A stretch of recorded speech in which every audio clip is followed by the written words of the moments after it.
La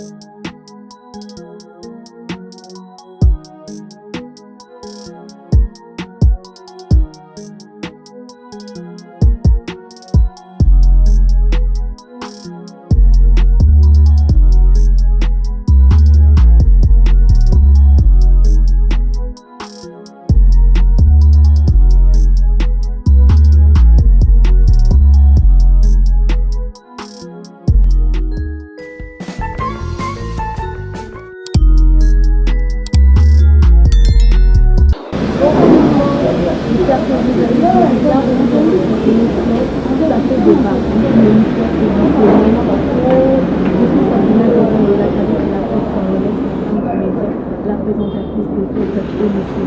Aujourd'hui, nous allons parler d'un sujet très délicat. Nous allons parler sur la relation à distance. Nous donnerons les avantages et les désavantages. Place au débat.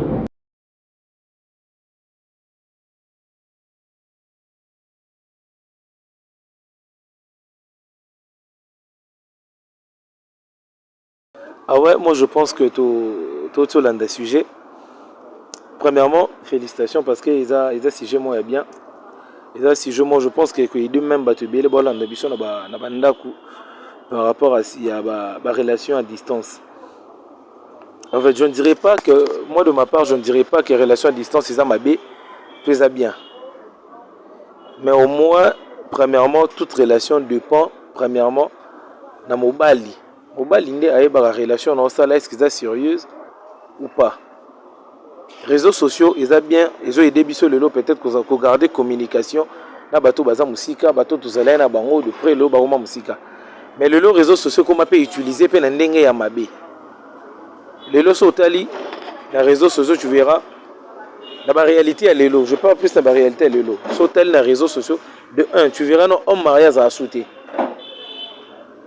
Femme mariée, ma femme mariée ne bâtit qu'à la moi qui au moins mais équipé papa moi je suis marié, je ne fais pas de blague. Pourquoi je dis ça? Parce que dans les réseaux sociaux on voit plus les hommes, non mais la ming biso mi bali. Plus les hommes, les autres comment jouent les réseaux sociaux, le voilà utile. Moi il y a draguer, machine à draguer. Toujours utilisons dans le bon sens té. N'invitez son hasard se faire comprendre. Toujours utiliser les réseaux sociaux dans le bon sens té. Le les réseaux sociaux sont vendus boussos à moi aussi. Vendez-vous, tu verras chaque jour, moi, presque moi si tout. À Facebook, je vais saluer à mobile. Tout le monde a salut. Salut. Après salut, comment tu vas? Je reste ceci, tu fais quoi dans la vie? Tout y a un même relation, je veux de toi, tout. Ma belle en je peux être là peut-être dans un peu marié. Mais na koutani pe na fille mort dans les réseaux sociaux. La CPLI na celle qui a abordé koutani. Ils vendent pas ensemble, les mais pas tirer le boko, marompe simbi to balani. Ils ont Facebook et des biso par exemple, to koutana. Mais le mal les abato baza pe ko utiliser on ndenge ya mabe. Bato so azo utiliser on ndenge ya mabe. Je crois que je peux rejoindre l'idée na yo, on le bien, mais ma bébé ça raté na kolobo zolo ba na puisque oui puis que sujet toujours bunda na ngol lelo to solo la lelo et ça sujet moko tamboli trop donc to kobeta lisolo te ka sana avec démocratie du compass to zali ouais ça partout les ali kambo ezo tout donc les autres ba couche nyonso mais tant que solo bien déjà makambo oyo ya bolingo à distance papa ngako ndena za boy so naza na kana komina bandali moi ça na ngiyongi na olingana ngati olingana te ngai wana zangai donc ngana vanda kapena na soki na lemba moi si na ngai ya wuti aka na kingasani mais wana na olate na lali boy ndota liboso za yo na olate dia ba o kongresser yo na olate dia ke no ti bo ya dikosi moi za ta sensibilité ya bimaka na yo non bimisulo ka ba ida mabe donc vombe na za na nga awa na komino na za bon on a passé à Kaka. Vous avez donc maman misika na kute kosimba te. Yo zo voyager au Longwe au Longwe Congo, OK na France. Tango kuto zala na Congo zo kola. Ona lo banini nga Céline Dion face à moi sinanga. Siko komi ngona Céline Dion sa nuni. Okuti siko batu baleki. Mwana bataki mbate ko tewa. Tika ba jeko. Donc bolingo à distance ezala raté. Et kosimba na ngoko te. Là ce qu'on a dans un contre pourquoi? L'amour à distance existe aussi. Et existera nango. Il y a des relations, et ça que moi, supposons, Non, vivre na film X. Et ça, là, que non, le lot m'a coqué, puis ça mis peut-être la famille, soit na bundi, na vie, donc on s'est retrouvé en France, na ko, Luka. Donc ça, il y a voyagé, bon, on a boyé, moi, c'est na boyé. Si je tenais toujours à elle. Tes lunettes, ça a des rosas sérieux.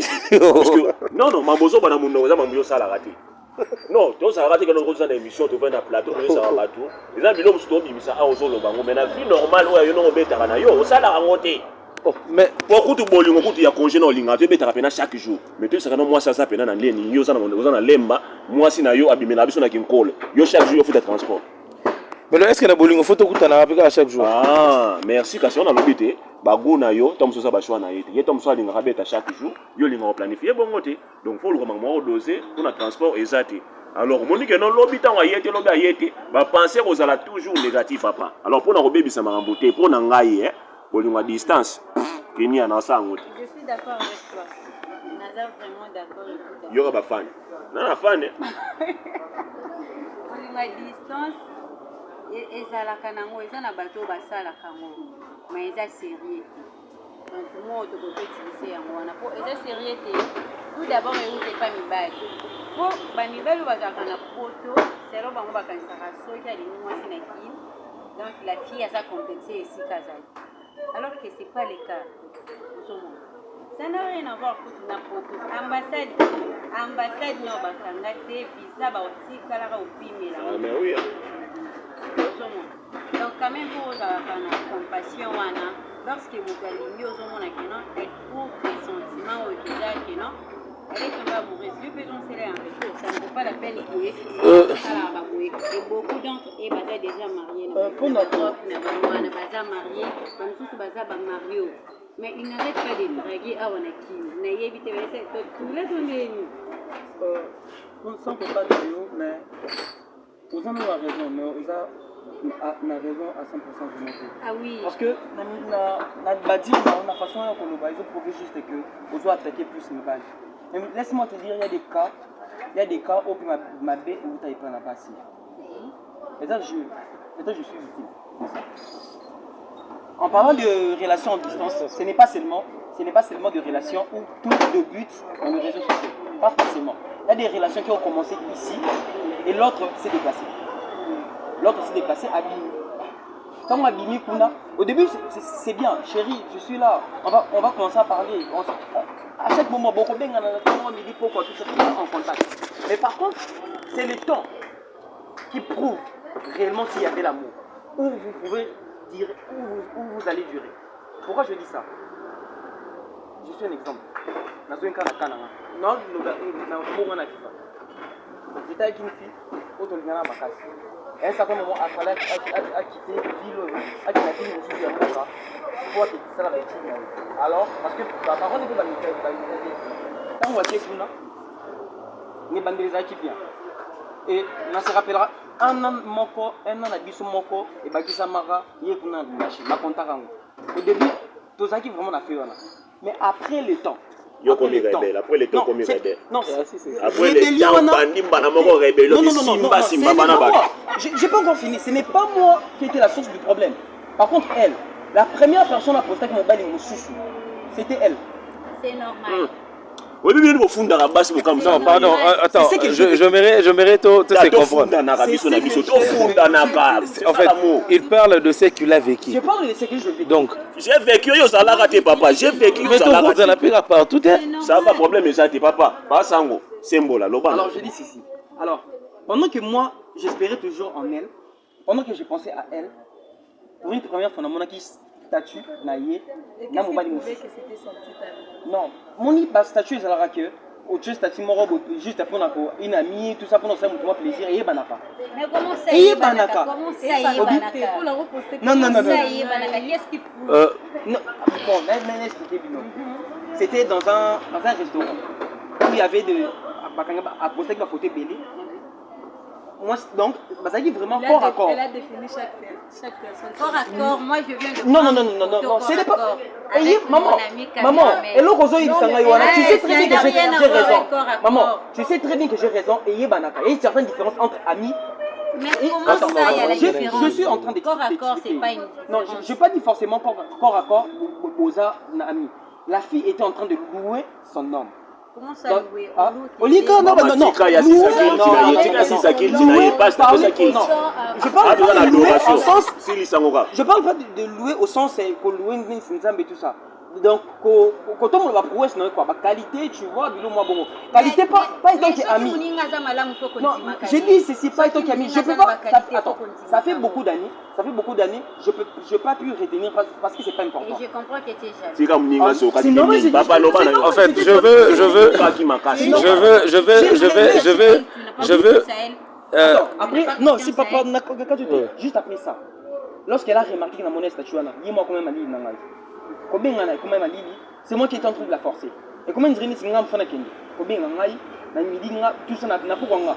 Et c'est moi qui étais en train de souffrir. Bon, nous avons raison. Tu vois, moi même dans combien qu'on souffrir. Par contre, il y a combien donc non, c'est comment pas lorsque tu l'appelles, elle a toujours des raisons, elle a toujours des raisons. Et à un certain moment, je me suis dit non, l'appelle mon bali. Non, souka awati, n'a mais capé au taille là. Nathalie, premier jour, deuxième, troisième, quatrième jour, cinquième jour, c'est fini comme ça, elle m'a plus rappelé. Après, c'est après des années d'être au souci. Et lorsque tu écoutes un souci comme conversation, elle était en train de me parler de ces gars. Toujours sur un appel vidéo, bon, ton nom sur le sujet, tu vois, par exemple, mon gars là, tu vois, Azo complexe, on est signe. Moi, ça prouve qu'elle a changé, elle a sauté de page. Mais non, tu vois, par rapport à ce que mon frère a dit, je mérite éclaircir et l'eau mort. On doit vraiment se comprendre pour tout ce langue bien. On parle de relations à distance. On comprend tout se comprendre bien. On parle de relations à distance. Tant que il y a des avantages, il y a des avantages dans la katikati dans la réalité. Malgré tout, ça fait partie des réalités. Mais de quelle réalité on a épinglé? De un, je suis pour que non, il y a des relations à distance au Pessimba. Tout le monde a appelé mobile qui a bimimboka tout. Aye azongi pe ki na bali moi si morobo, akene pe bavandi pe couple moi exemplaire. Ça existe. Voilà d'ailleurs de un tokobo yangote. Tout le monde a rappelé la relation à distance. Moi ça mobile babala na mobile ko luka, mobile ki kuna poto des troubles et poto et ambré baby si couple qui ba boyani, moi-même je vécu ça. Ngate mais je le vécu comme ça à travers notre personne. Tenga bala na nous te. Mais bon, tu as copine des amis. Non, oui, j'ai eu des relations à distance. J'ai eu des relations à distance, mais je ne parle pas d'abord de moi. Ah, toi, sur la poto, sur un bateau, peut-être on va appeler la caméra, il y a six jours, sur la. Oui, mais expérience dans le Bélangon, on a souka, je sais le pourquoi. Pourquoi je dis ceci? Il y a aussi des couples, ils ont des relations à distance. Tout après un moment, et simbité. Mais non. Potoye baba ni ne sala ke esimba na ni ne sala ke simba te, ce sont des réalités. Supposons maman nanga nozana moi sikitoko. Tu viens avec moi, on a commencé notre love ici. Tout ngana bimi mboka. Je t'ai promis que non, je reviendrai tôt ou tard na yaka kobala yo. Au début on était bien tout. Est-ce que vous allez nous prendre conscience? Il y a des informations ni ne comme la mobile non pour nayo. Bon si kaza so avani bayoka ke no. Moi c'est tika na kin Sabrina kuta koma petas akoma bo. Ah? Webi que no ebi na otuna yo o wanga na ebi le pourquoi? Muiba te bokange uto oyiba bokange oyiba odimate. Boyoka mna otuna simplement. Donc les ont dit oh comment na matoi surtout na muto aza musika ibomaka plus que quand même vérité muto oyibi en face. C'est l'une des raisons qu'on m'appelle relation à distance. Il y a aussi d'autres comme bon, beaucoup de monde en a été, mais il y a des gens qui ont été on dit beaucoup de bien, tout est super abouti ça. Tout le monde a un peu de biso.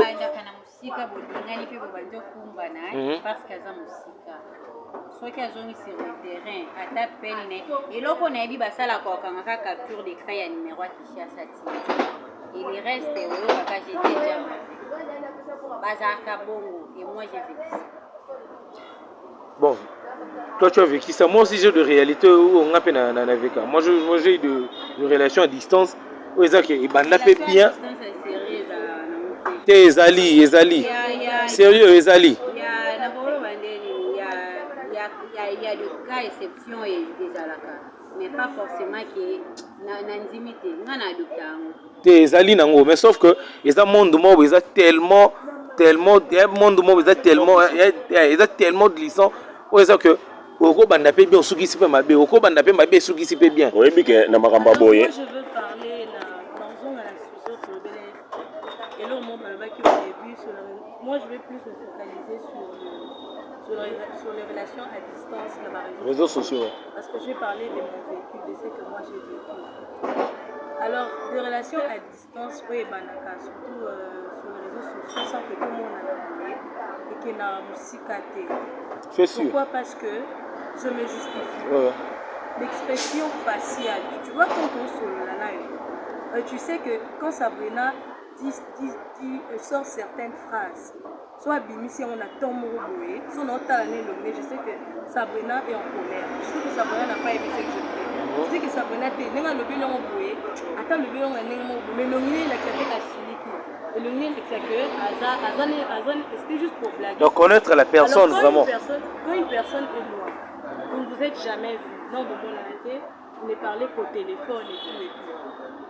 Peut-être que toi tu peux dire une chose en blaguant, vu qu'il y a un mot donc il ne sait pas ce qui si tu dis bon bon moi je suis pas naza penza na vie na partager vie na wana ti donc yo c'est le beta penalty pardon tika nga penalty tika non tika nga na beta na okufa yo so robeta penalty ozeli nano pourtant yo beti déjà lisolo na yo tant yo lobika ke non relation ya Facebook ke na musika te okosi ponga na mwana uti na nzela Facebook zela male mama nga naza na mwana na boti auti na pesio de ambote na pesi za na pesa madame na ambote na linga na Facebook mama Esther na pesio mbote chérie na ngati lelo di fo boti aussi ça na ya bote nga mwana yi ozuite donc tant yo beta ma solo ya relation ya musika mama faut ça keba nazongi toza ba Kristo kabisa so doute po masa zo bimisanga face roi mo roi Bernardin na ebiti to mususu asalamu alaikum mwalim mais biso ba chrétien quand même nde toza boye toza na relation à distance na Nzambe avant na malweka te avant na lemba te so na biso lupango Nzambe za na lemba okosi aza musika mais comment toza na confiance na Nzambe aza na confiance na biso toza musika malgré nos péchés mais Nzambe ya to yemba nzema to musuko atom salobi olongi motema na kati ya motema. Donc c'est lui qui est capable de parler à l'esprit. C'est possible pour naïe à vaincre ma cambo to pota na lelo. Mobile a ko voyager naïe mais le rôle à moi si ebi ko loba n'est-ce pas mobile naïe. Le rôle mobile ebo sola na esprit ya nani ya moi si naïe. Maman bolunga bo bakabulati. Atoke voyage. Yango mona soko zo sa musala, soki ba faire voyager na musala, ba tindio mission mo songolo et senga o sa nini. O mema moi si na yo na bano sa nini. OK na bango. Mais ba célibataire ndeli kambo. OK voyage je tiki mona batu ya moi si na ba espoir et belé non bébé tu sais ba français belo to yekolika lobi na tongo alokomi kuna boetage ko ba couleur yo kanena no zwate obandi obetango moko tili fobo moi c'est métier la suki naturel et bandi suki bilo ka boye papa otali mama na bana so la mungi na tongo ba mona na liputa na obandi otika ngo ka boye yaya tika lukuta que les relations à distance pour moi on a des relations à distance et marche à la on a des relations à distance et marche pas. Je dirais marche pour na bato baza déjà marié pour na bato baza déjà marié on s'allie quand même quelque chose et pas moi sinon aza au moins assuré na aza l'assurance que quand tu voyages et que musika c'est pas question de quelque chose la prédote c'est rien. En fait pour conclure on nous fait signe par rapport au temps. Mais moi, j'aimerais dire ceci. Conseil non pas ça. Si tu as une relation à distance, yoza moi si yoza mobile. Tant que s'engager dans la relation, c'est que vous assure ou yebi ou étudier mobile avant de faire confiance. Si tu as confiance en ton homme, bolingana. Zamba c'est bomitia na ba prière et aboutir l'obi et à témoignage parce que ce n'est pas impossible. C'est possible. Il y a des relations. Je salue mon ami, l'artiste, comment il est Kiminga, c'est un homme marié. Donc, il y a des relations à distance et Simba. C'est que moi, c'est ça, musique, la musique, je balani et Simbi.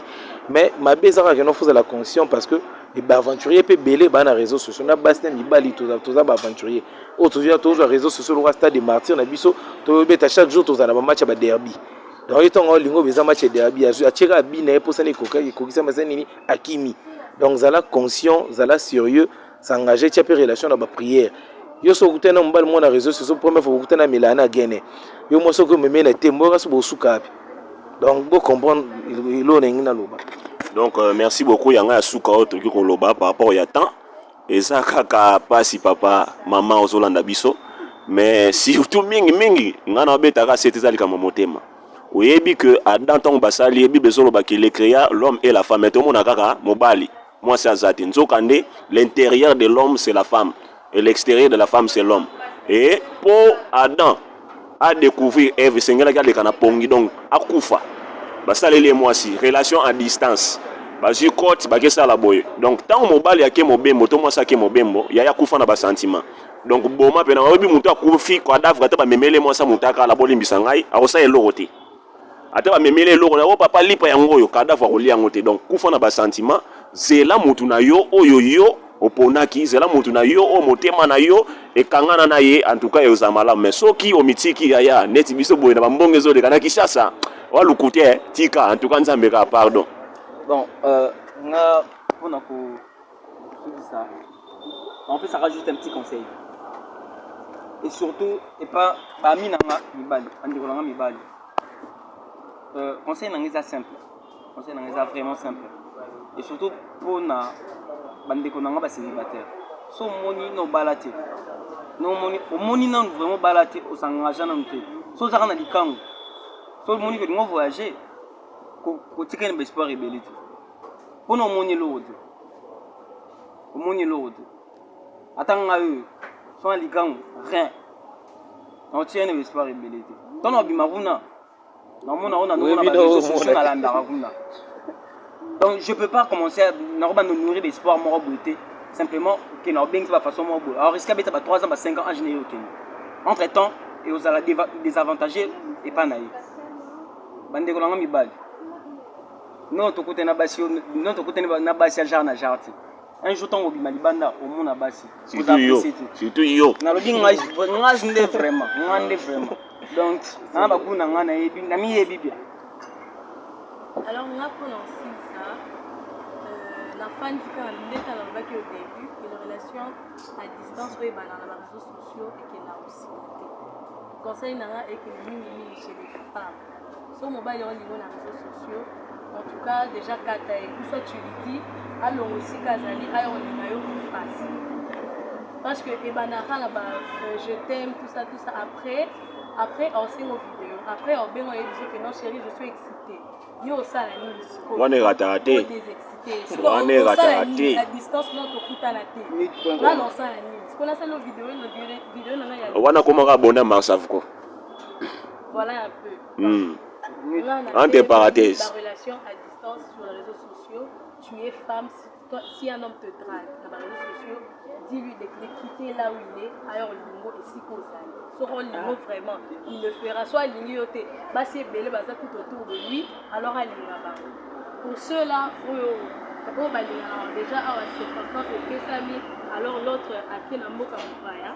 Je vous dirais juste que si la personne a ça un geste pour la yo, ou si yo peut mobile ou ça un geste pour la fille ou a voyagé, alors pour garder l'espoir. Comme mec à côté de on a fait la relation comme fille.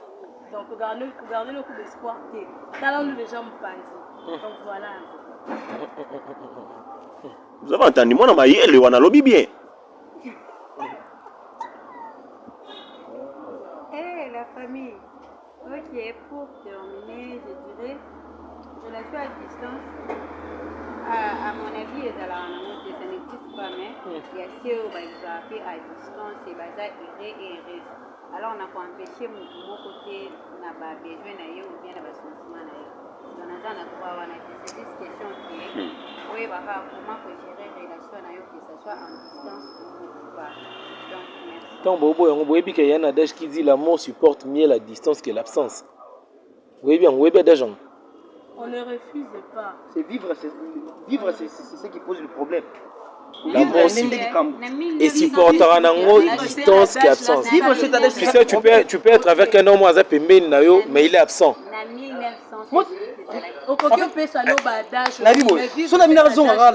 Expérience Qu'est-ce qui prouve Kazaki est mort? J'aimais beaucoup. C'est parmi les filles. Oui, mais tu as bandé émission, on a mon longue, non sérieux. Mais il y aura non, il sur cette émission, ma mère. Je suis sincère. Non, ce n'est pas question. Non, c'est sincère. Mais peut-être il a. Peut-être tout ça dans l'émission, hein. Tout ça dans l'émission. C'est juste qu'il a voulu au moins partager son expérience par rapport à nous aussi. Nous avons vécu des choses. Mais moi, je n'ai pas trouvé l'intérêt. Bien l'important, c'est les dire devant la caméra. Tu vois, c'est comme ça. Nous aussi, nous avons vécu des relations à distance, nous avons vécu des choses.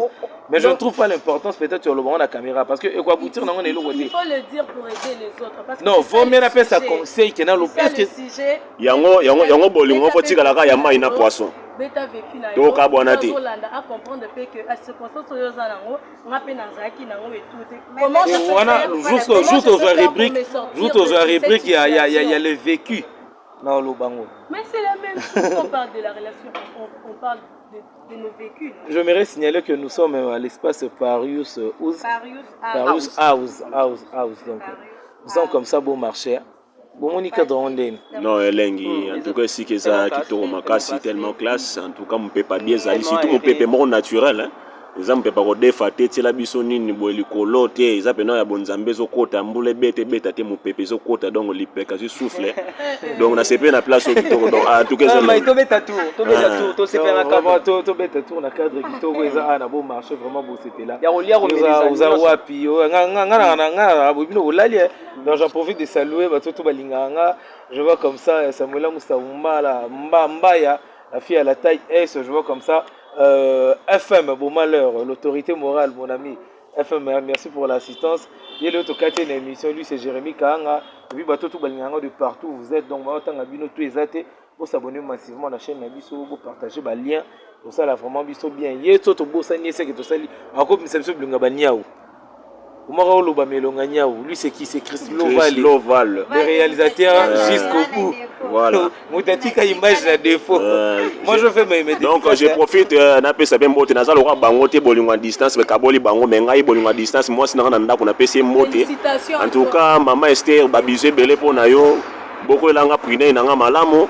Et après maman Botingaï, maman Marie-Jeanne Osako, les boss Mitterrand champagne moi c'est Mouchagalu ça babi na bunia za tombé balobi pote kiti na kata bunia Dubai kote bani kotonga masika na mabele kauka FM na bwaki yote na tangi kombo leki déjà donc mingi libanga ya makase pa nzambe wumela batu babaka kote na bwaki yo nzambe 243 code amboka ya weekend HB Delix, garçon complet, Moutatike Lamba na défaut depuis Paris. Et je salue David Bett, avocat de la Terreur. Merci. Moi, je n'ai pas assez de gens à saluer. Mais on a pris la base dans l'ambote, j'en sais pour moi, Junior Bolé Peter, Rodé Kaniki, Ilik Boukassa Boukson. Alors nous sommes arrivés à la fin de cette belle émission, ça fait débat.